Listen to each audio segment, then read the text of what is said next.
Hi everyone, in today's video I'm going to show you how to get a refund on a Ria Money Transfer.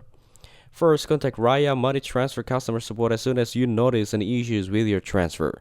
Now, you can reach them through their official website, customer service phone number, or live chat depending on what is available in your region.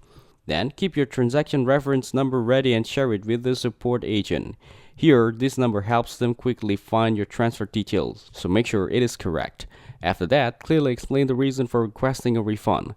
You can mention problems like entering the wrong receiver information, the transfer failing, the money not being picked up, or the transaction being cancelled for any reason. Next, follow the instructions given by the support team and submit the refund request.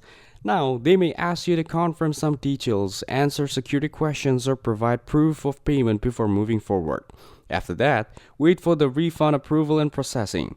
Here, the review time can vary, and it may take a few business days depending on the payment method and transfer status.